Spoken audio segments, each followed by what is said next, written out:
आज हम बात कर रहे हैं सिंध की तारीख पर, जो सिर्फ एक प्रोविंस नहीं बल्कि एक अजीम तहजीब का सेंटर रहा है। बिल्कुल, सिंध की तारीख हजारों साल पुरानी है, जहाँ से इंडस वैली सिविलाइजेशन ने जन्म लिया। मोहनजोदारो दुनिया की उन कदीम शहरों में शामिल है जो प्लानिंग और निजाम की मिसाल है।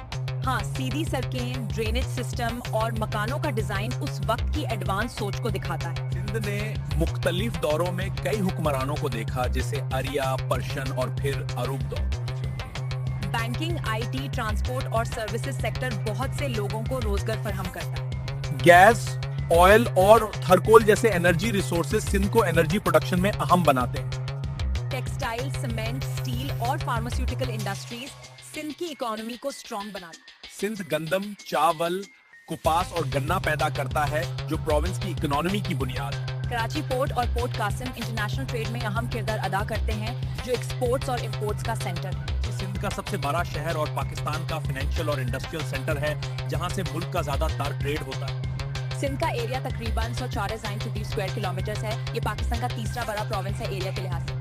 सिंध का मौसम ज्यादातर गर्म और खुश्क रहता है, जबकि बरसात ज्यादातर मानसून में होती है। सिंध का ज्यादातर हिस्सा मैदानी है, जो ज़राअत और आबादी के लिए बहुत मुनासिब है। सिंध के मशरिकी हिस्से में थोर का रेगिस्तान है, जो खुश्क और गर्म इलाका माना जाता है।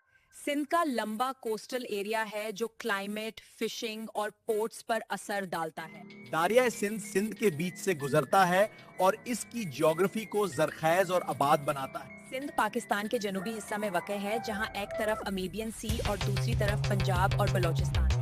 सिंध के लोग मेहनती हैं और उनकी जुबान, कल्चर और स्किल्स भी एक कीमती रिसोर्स है।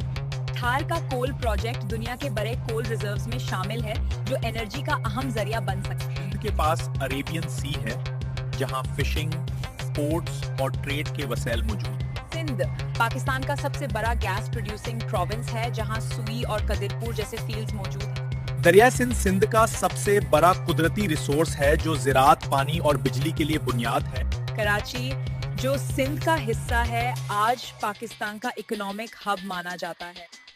पाकिस्तान बनने के बाद सिंध ने मुल्क की तरक्की में अहम किरदार अदा किया। लेकिन इस दौर में भी सिंध के लोगों ने अपनी पहचान और तहजीब को जिंदा रखा। ब्रिटिश दौर ने भी सिंध की सियासत और निजाम पर गहरा असर डाला। और आज भी सिंधी कल्चर अपनी मेहमान नवाजी, म्यूजिक और रिवायत की वजह से मशहूर है। सिंध हमेशा से इल्म, अदब और रवादारी का सेंटर रहा है।